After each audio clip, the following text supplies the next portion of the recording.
El libro de Urantia. Documento 146. La primera gira de predicación en Galilea.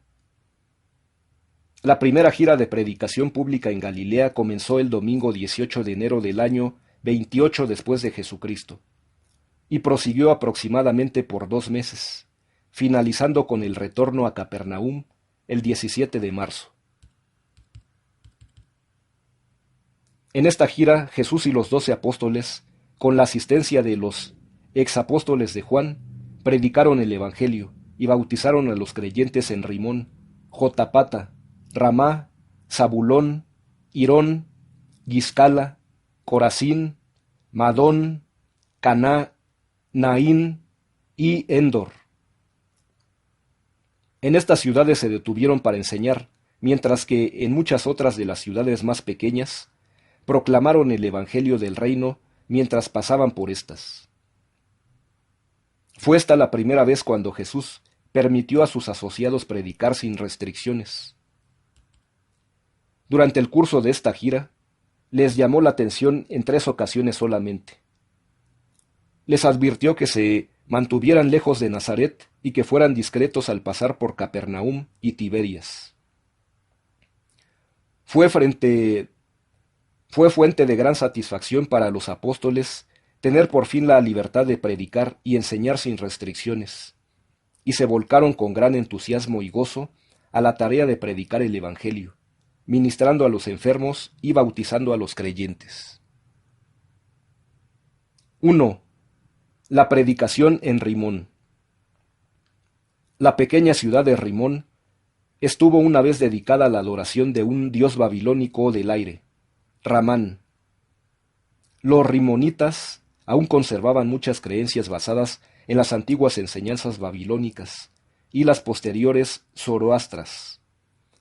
Por consiguiente, Jesús y los 24 dedicaron mucho tiempo a la tarea de aclarar la diferencia entre estas viejas creencias y el nuevo evangelio del reino. Aquí predicó Pedro uno de los más grandes sermones del principio de su carrera sobre Aarón y el becerro de oro. Aunque muchos de los ciudadanos de Rimón se convirtieron en creyentes de las enseñanzas de Jesús, en años posteriores crearon muchos problemas para sus hermanos. Es muy difícil convertir, en el corto espacio de una sola generación, a los que adoran la naturaleza en miembros plenos de una hermandad que adora una idea espiritual. Muchas de las mejores ideas babilónicas y persas sobre la luz y la oscuridad, el bien y el mal, el tiempo y la eternidad, fueron incorporadas más tarde en las doctrinas del así llamado cristianismo, y este hecho hizo que las enseñanzas cristianas resultaran más fácilmente aceptables entre los pueblos del cercano Oriente.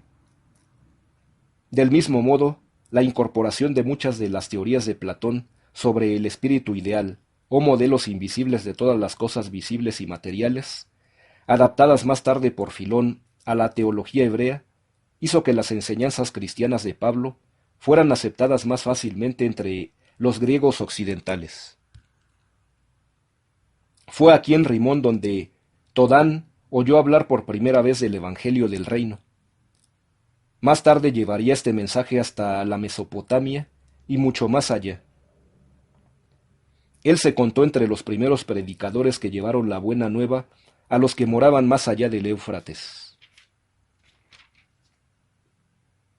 2. En Jotapata. Aunque la gente común de Jotapata escuchó a Jesús y sus apóstoles con alegría, y muchos aceptaron el Evangelio del reino, lo que distingue esta misión en Jotapata es el discurso que pronunció Jesús a los 24 durante la segunda noche de su estadía en esta pequeña ciudad. Natanael tenía cierta confusión mental sobre las palabras del Maestro relativas a la oración, la acción de gracias y la adoración.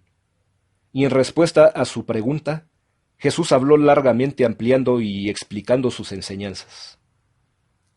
Resumida en idioma moderno, esta disertación puede ser representada haciendo hincapié sobre los siguientes puntos. 1. La iniquidad albergada consciente y persistentemente en el corazón del hombre, va destruyendo poco a poco la conexión establecida por la oración en el alma humana, con los circuitos espirituales de comunicación entre el hombre y su Hacedor. Naturalmente, Dios oye la súplica de su Hijo, pero cuando el corazón humano alberga deliberada y constantemente los conceptos de iniquidad, se produce gradualmente una pérdida de comunión personal entre el Hijo terrenal y su Padre celestial.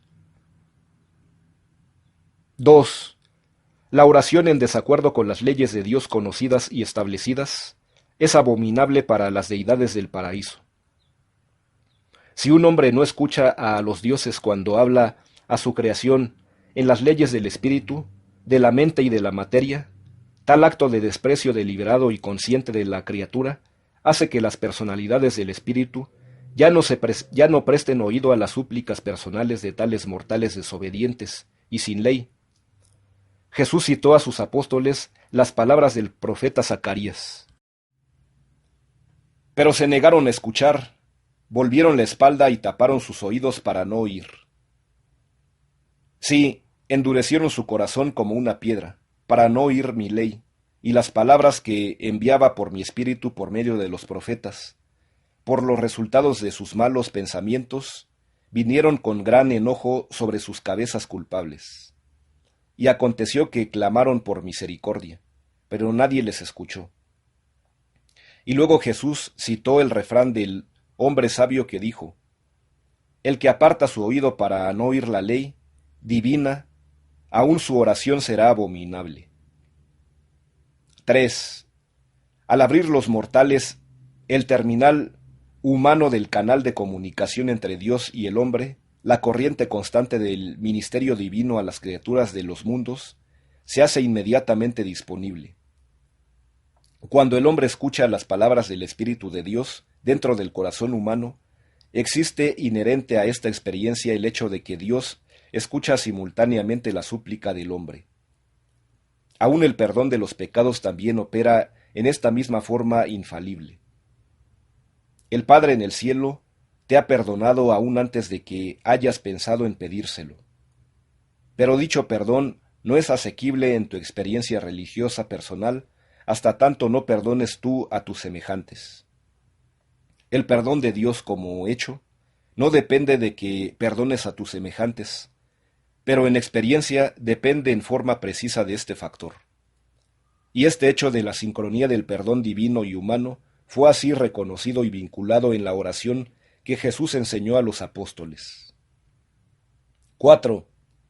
Existe una ley básica de justicia en el universo de la misericordia que encuentra impotente de eludir. No es posible que las generosas glorias del paraíso sean recibidas por una criatura totalmente egoísta de los reinos del tiempo y del espacio. Ni siquiera el amor infinito de Dios podrá imponer la salvación de la vida eterna a una criatura mortal que no elija sobrevivir. La misericordia otorga dones con gran libertad, pero después de todo, existen mandatos de la justicia que no pueden ser efectivamente abrogados ni siquiera por la fuerza combinada del amor y la misericordia. Nuevamente citó Jesús las Escrituras hebreas. Os llamé y no quisisteis oír. Extendí mi mano y no hubo quien atendiese. Sino desechasteis mi consejo y mi represión rechazasteis. Y por esta actitud rebelde es inevitable que cuando me llaméis no recibáis respuesta. Habéis rechazado el camino de la vida, y aunque me busquéis con diligencia en vuestro sufrimiento, no me hallaréis. 5. Aquellos que reciban misericordia deberán mostrar misericordia. No juzguéis para que no seáis juzgados. Se os juzgará con el mismo espíritu con el cual vosotros juzguéis al prójimo. La misericordia no abroga por completo la justicia universal. Finalmente será verdad, el que cierra sus oídos al clamor del pobre, también él clamará algún día por ayuda, y nadie le oirá. La sinceridad de cualquier oración asegura que será escuchada. La sabiduría espiritual y la coherencia con el universo de una súplica determina el momento, la manera y el grado de la respuesta. Un padre sabio no responde literalmente a las súplicas tontas de sus hijos ignorantes e inexpertos, aunque estos hijos puedan derivar gran placer y una real satisfacción del alma al hacer súplicas tan absurdas. 6. Cuando estés totalmente dedicado a hacer la voluntad del Padre en el cielo, recibirás respuesta a todas tus súplicas, porque orarás en total y pleno acuerdo con la voluntad del Padre, y la voluntad del Padre se manifiesta para siempre en todo su vasto universo. Lo que desea el Hijo verdadero y lo que es voluntad del Padre infinito, se hace realidad. Tal oración no puede permanecer sin respuesta, y no hay otro tipo de súplica que pueda ser contestado plenamente. 7. La súplica de los rectos es el acto de fe del Hijo de Dios que abre la compuerta de la bodega paterna llena de bondad, verdad y misericordia. Y estos buenos dones aguardan desde hace mucho el acercamiento y apropiación personal del Hijo. La oración no cambia la actitud divina hacia el hombre, pero sí cambia la actitud del hombre hacia el Padre inmutable. El motivo de la oración le presta acceso al oído divino, y no el estado social, económico o religioso exterior del ser que ora. 8. La oración no se puede emplear para evitar las postergaciones del tiempo, ni para trascender los obstáculos del espacio. La oración no es una técnica para el engrandecimiento del yo, ni para aprovecharse deslealmente de los semejantes. Un alma totalmente egoísta es incapaz de orar en el verdadero sentido de la palabra.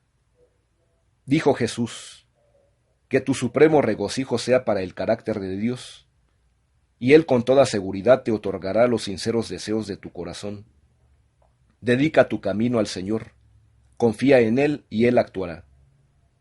En efecto, el Señor escucha el lamento de los menesterosos, y contemplará la súplica de los desamparados. 9. Yo he venido del Padre, sí, por lo tanto, duda sobre qué puedes pedirle al Padre. Suplica en mi nombre y yo presentaré tu solicitud de acuerdo con tus necesidades y deseos reales, y de acuerdo con la voluntad de mi Padre. Cuídate del grave peligro del tornarse egocéntrico en tus oraciones. Evita el mucho suplicar para ti mismo. Ora en cambio por el progreso espiritual de tus hermanos. Evita la oración materialista. Ora en el Espíritu por la abundancia de los dones del Espíritu. 10. Cuando oréis por los enfermos y los afligidos, no esperéis que vuestra súplica reemplace los cuidados amantes e inteligentes que estos seres afligidos necesitan. Orad por el bienestar de familiares, amigos y compañeros, pero especialmente orad por los que os maldicen, y haced súplicas amantes para los que os persiguen. Pero no te diré cuándo debes orar.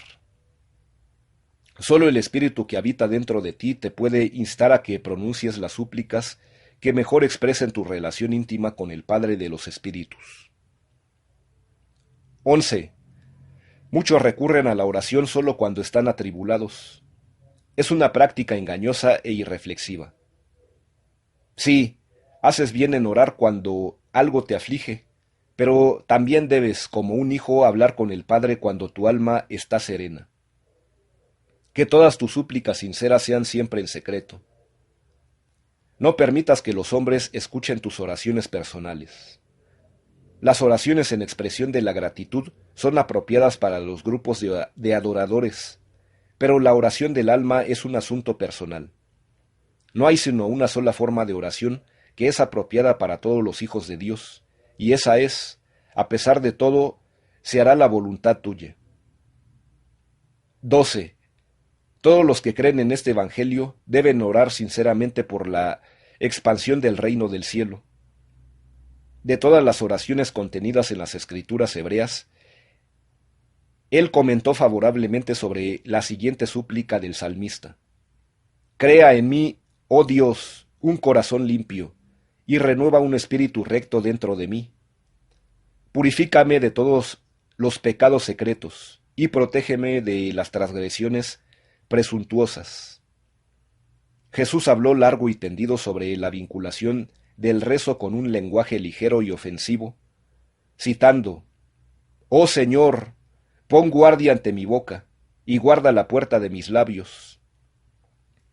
La lengua humana, dijo Jesús, es un algo que muy pocos hombres pueden domar, pero el espíritu interior puede transformar este órgano poco dócil en una dulce voz de tolerancia y un ministro inspirador de misericordia. 13. Jesús enseñó que la oración por la guía divina a través del camino de la vida en este mundo la seguía en importancia la súplica por el conocimiento de la voluntad del Padre. En realidad esto significa orar por la sabiduría divina. Jesús nunca enseñó que pudieran obtenerse conocimientos y artes específicas humanas mediante la oración, pero sí enseñó que la oración contribuye a ampliar la capacidad del ser para recibir la presencia del Espíritu Divino. Cuando Jesús enseñó a sus asociados a que oraran en el Espíritu y en la verdad, explicó que eso significaba orar con sinceridad y de acuerdo con el esclarecimiento de cada cual, orar de todo corazón y con inteligencia, con honestidad y con constancia. 14. Jesús advirtió a sus seguidores que las oraciones no se volvieran más eficaces mediante repeticiones elegantes, una fraseología elocuente, el ayuno, la penitencia o los sacrificios.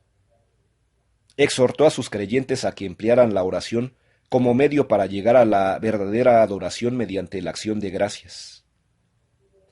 Jesús lamentaba el hecho de que se encontraran tan poco del espíritu de gratitud en las oraciones y culto de sus seguidores.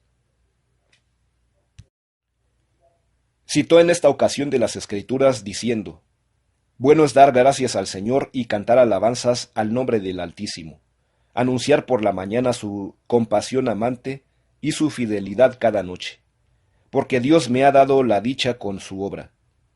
Daré pues gracias por todas las cosas según la voluntad de Dios». 15.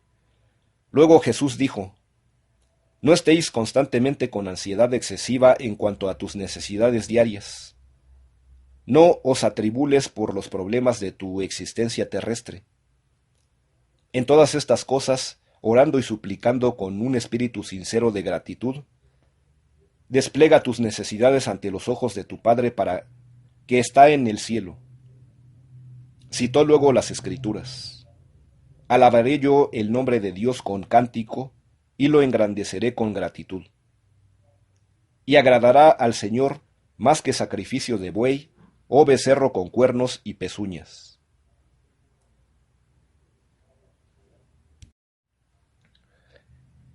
16. Jesús enseñó a sus seguidores a que, después de elevar sus oraciones al Padre, permanecieran en acallada receptividad por un tiempo, ofreciendo así al espíritu residente una mejor oportunidad para hablar al alma dispuesta a escuchar. El espíritu del Padre se comunica mejor con el hombre cuando la mente humana está en actitud de verdadera adoración.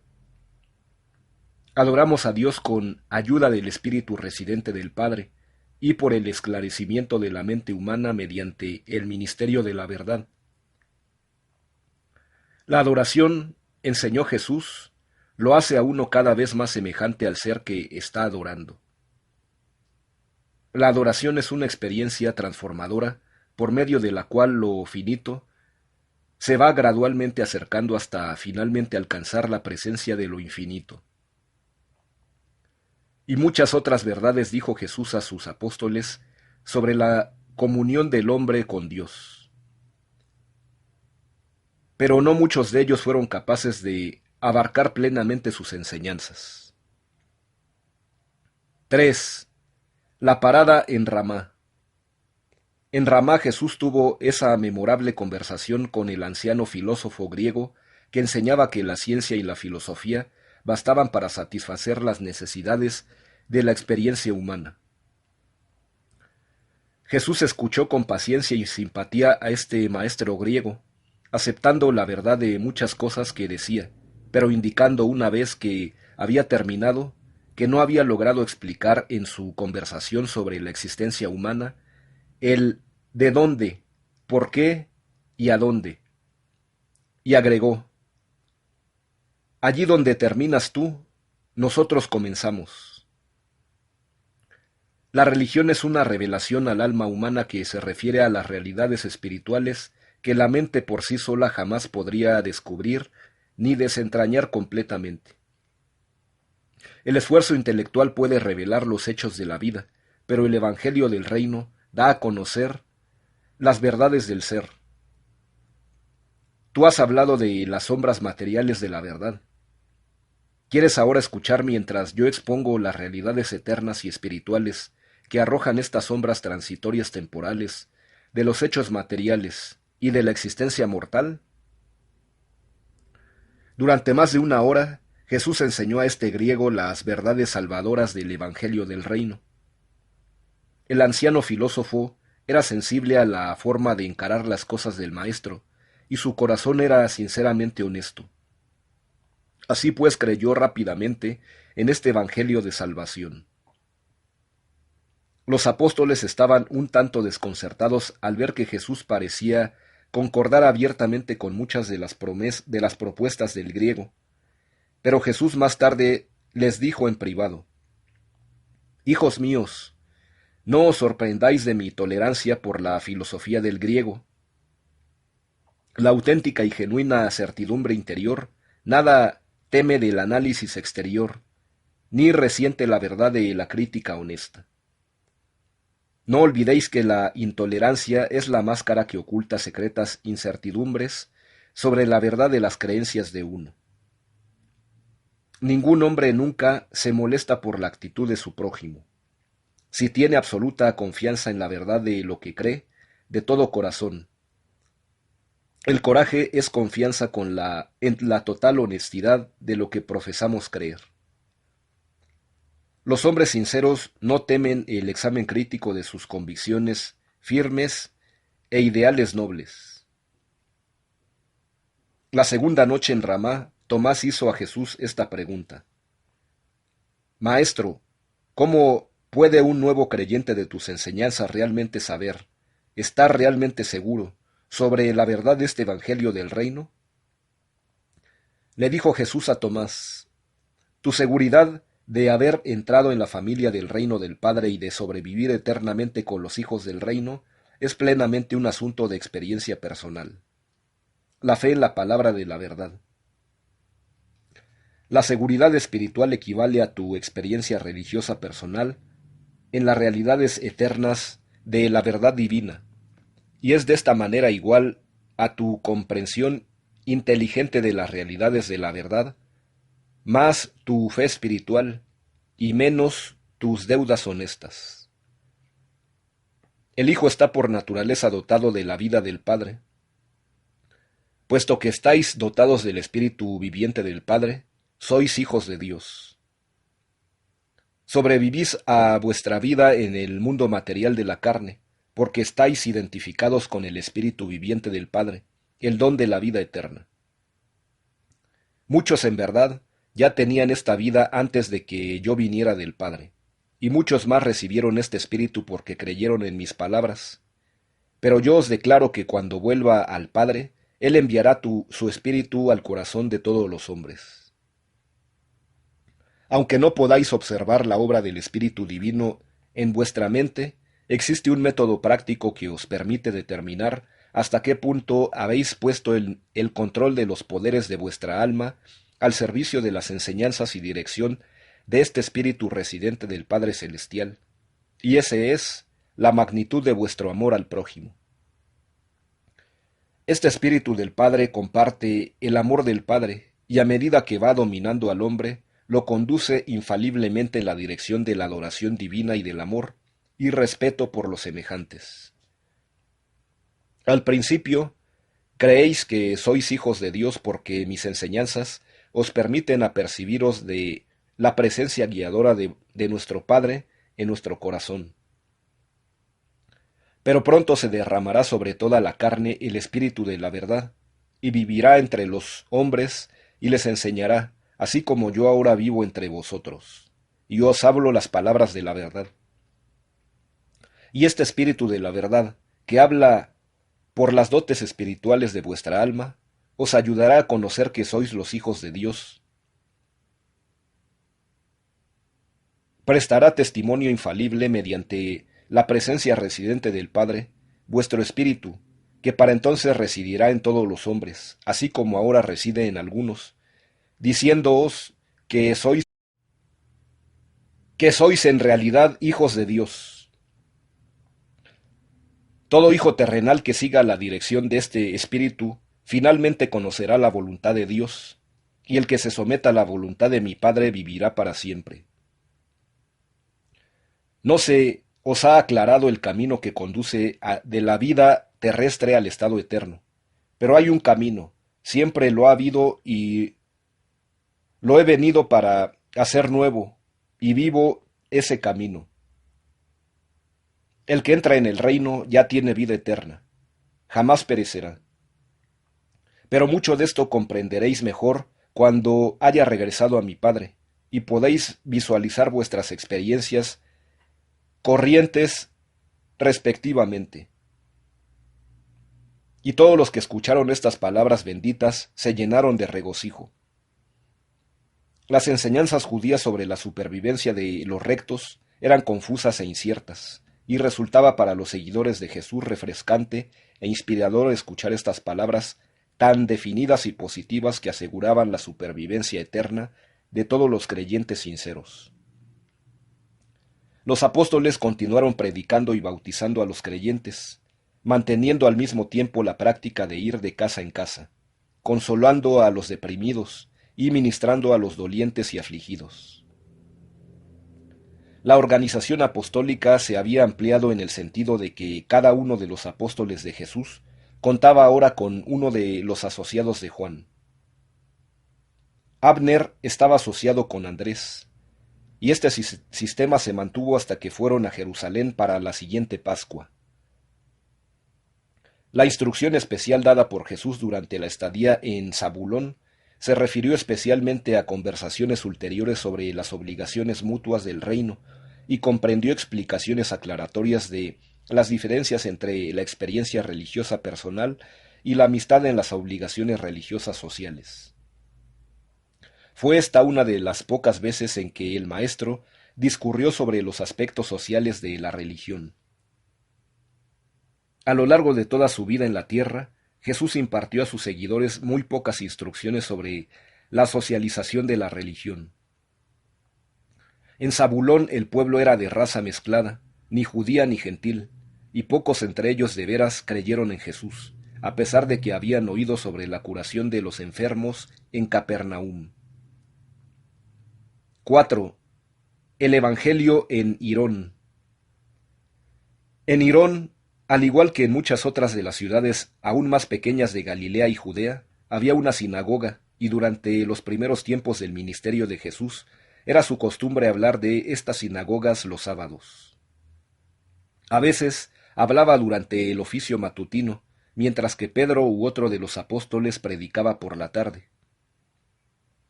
Jesús y los apóstoles también predicaban y enseñaban frecuentemente en las asambleas vespertinas de la sinagoga durante los días de semana. Aunque el antagonismo de los líderes religiosos de Jerusalén contra Jesús había crecido, no ejercían estos control directo sobre las sinagogas fuera de Jerusalén.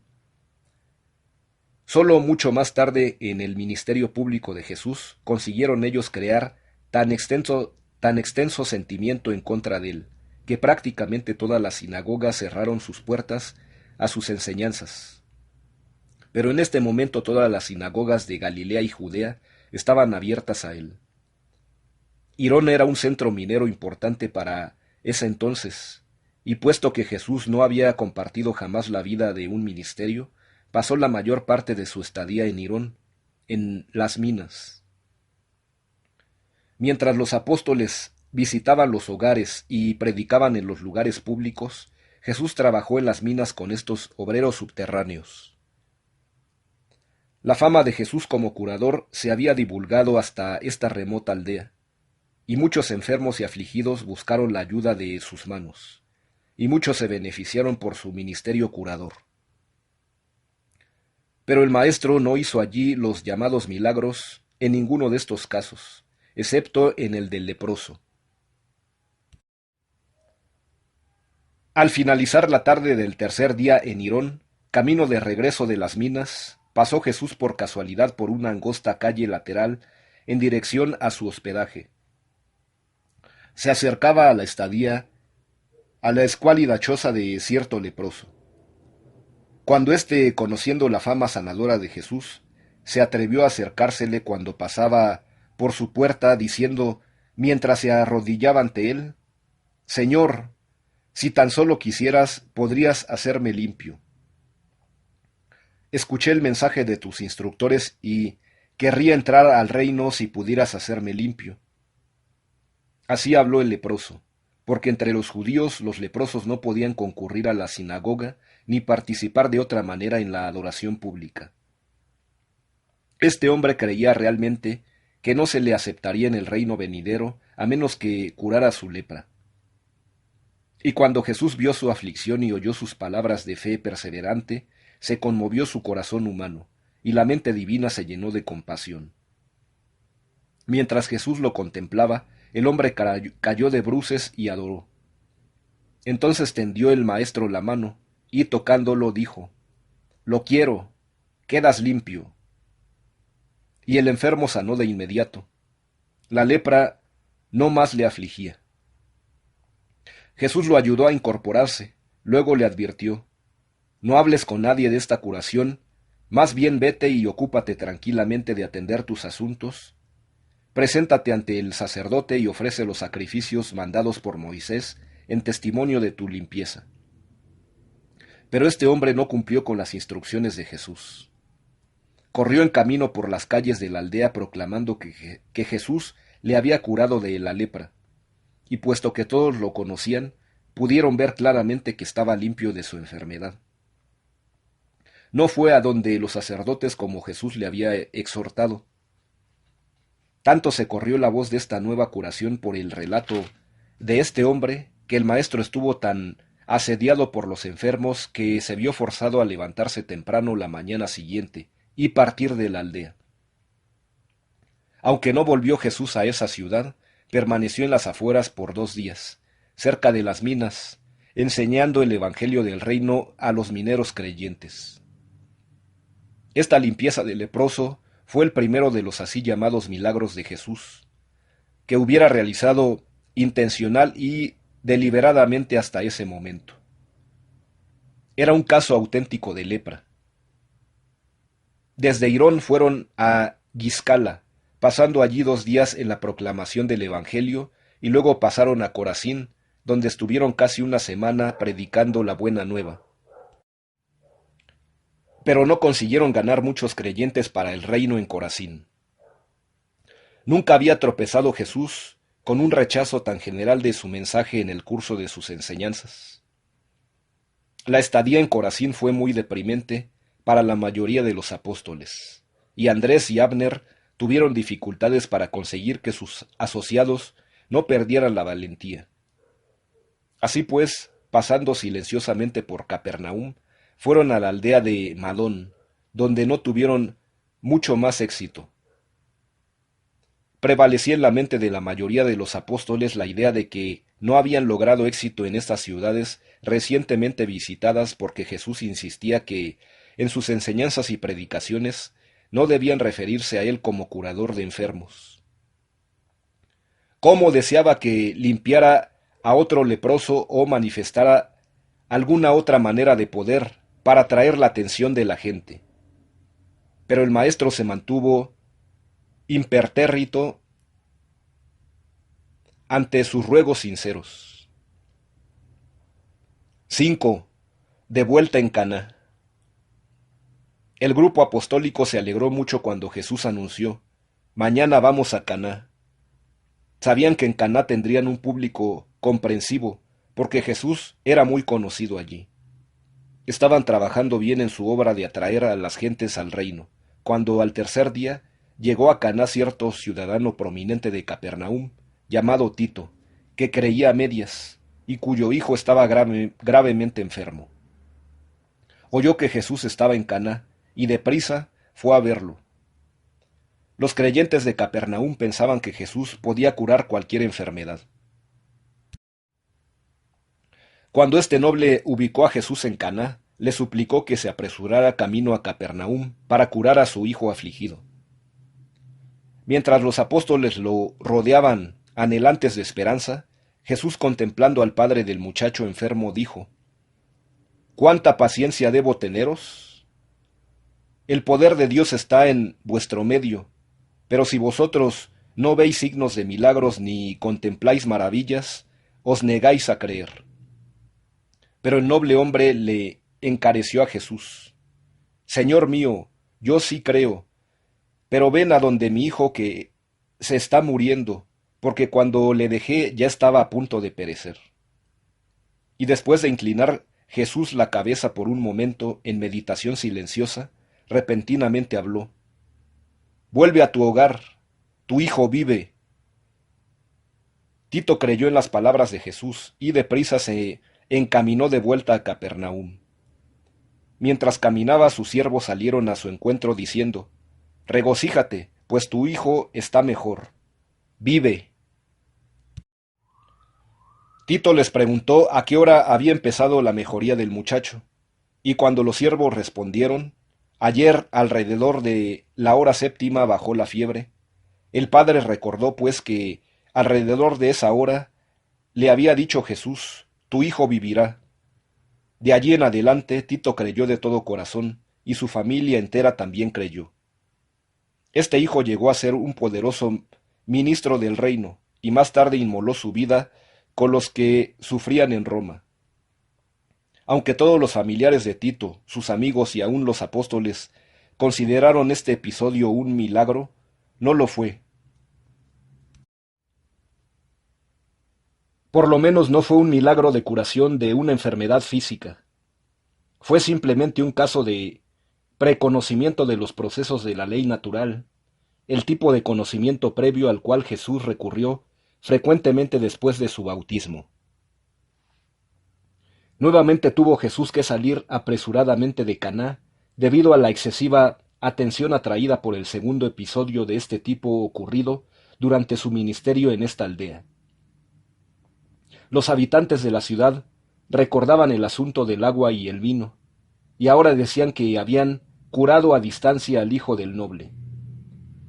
Por eso acudían a él, ya no tan solo con los enfermos y afligidos, sino que también le enviaban mensajeros para que curara a distancia a los dolientes. Y cuando Jesús vio que toda la región era presa de tanta excitación, dijo: Vamos a Naín. 6. Naín y el hijo de la viuda. Esta gente creía en los signos. Era una generación buscadora de milagros.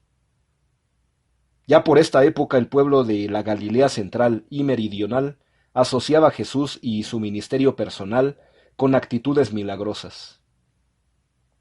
Cientos y cientos de personas honestas que sufrían de desórdenes puramente nerviosos y estaban afligidas por trastornos emocionales acudían ante Jesús y luego volvían a su casa anunciando a sus amigos que Jesús los había curado.